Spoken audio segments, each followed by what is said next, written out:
అందరికీ హాయ్ అండి. నేనైతే మీ చిన్ని మినీ బ్లాగ్తో మీ ముందుకు వచ్చేసాను. అదేందుకంటే మా మేకల కోసం అని చెప్పేసి మా నాన్న షెడ్ వేయించాడండి. అది ఎలా ఉందో మీకు చూపించేస్తాను, వచ్చేసేయండి.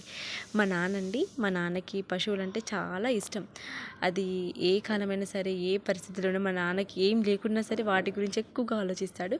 సో అందులో భాగంగానే మా నాన్న పింఛని పైసలతో మేకల కోసం అని చెప్పి 4,000 పెట్టి 2 నెలల పింఛన్ కలిపి మేకల కోసం అని చెప్పి మేకలకి షెడ్ వేయించాడండి. ఎలత కట్టెలతోని ఎంత బాగా అల్లారంటే అంత బాగా పర్ఫెక్ట్గా వేశారు. చూడండి, మా నాన్నకు అదొక సంతోషం అది. ఎందుకంటే అవి వర్షంలో తడిస్తే మా నాన్న తట్టుకోలేడు. వర్షాకాలంలో వేయించామండి. మామూలుగా 1 మంత్ అవుతుంది వేయించాడు. ఎంత బాగుందంటే అంత బాగుంది. ఆ వర్షం పడుతుంటే నీళ్ళు కూడా లోపలికి పోదని చెప్పేసి చీరలతో చుట్టూ కవర్ చేసింది మా అమ్మ. మేకల కోసం అని చెప్పేసి చేయించారు. ఎంత బాగుంది. మా నాన్న ఒకటే అంటాడండి, ఏంటంటే అవి మూగజీవులు బిడ్డ, వాటికి ఏం తెలీదు, అవి చెప్పుకోలేవు అని చెప్పేసి మా నాన్న 2 నెలల పింఛన్ పైసలతోని మేకల కోసం అని షెడ్ చేయించాడు. కానీ మనుషులు ఉండే విధంగా చేయించాడండి. చూడండి, మీకు లోపలికి చూపించేస్తాను. ఎంత బాగా దానికి డోర్ లాగా ఏర్పాటు చేశారు ఎలత కట్టెలతోని. చూడండి, ఇది డోర్ లాగా. అసలు మనం కూడా ఉండొచ్చు, అంత పర్ఫెక్ట్గా ఉందండి. చూడండి, ఎలత కట్టెలు ఎంత నీట్గా అల్లారో, ఎంత బాగా చేశారో. లోపల చూడండి, ఒక చిన్న రూమ్ లాగా ఏర్పాటు చేశారు. పైన కప్పు కూడా ఎంత బాగా వచ్చిందో చూడండి. మీరైతే చూస్తున్నారు కదా, పైన ఇట్లా ఒక ఎంత చూడడానికి కూడా ఒక లుక్ అనేది చాలా పర్ఫెక్ట్గా ఉందండి. చూపించేస్తాను లోపలికి, మళ్ళీ ఒకసారి రండి. చూడండి, పైన చూడండి కప్పు ఎంత బాగుందో.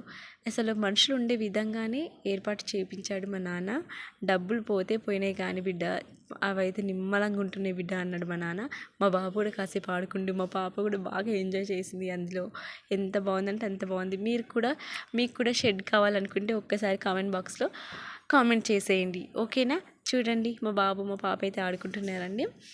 దీనికోసం ఇంకా లోపల మా నాన్న లైట్ కూడా ఫిట్ చేయించాడు. ఈవినింగ్ అయితే, రాత్రిపూట అయితే లైట్ కూడా వస్తుంది. నేను మార్నింగ్ పూట తీశాను ఈ వీడియో. సో చూడండి, ఎంత బాగుంది అంత బాగుంటుంది. ఎందుకంటే అవి పశువుల ఆశీర్వాదం తీసుకోవడం చాలా ఇంపార్టెంట్ అండి. మనుషులకి సహాయం చేయడం కంటే పశువులకు చేయడం చాలా బెటర్ అని అంటాడు మా నాన్న. బుక్కెడు మెతుకులు పెడితే కుక్క కూడా తెల్లారి మన ఇంటి దగ్గరకు వస్తుంది బిడ్డ అంటాడు.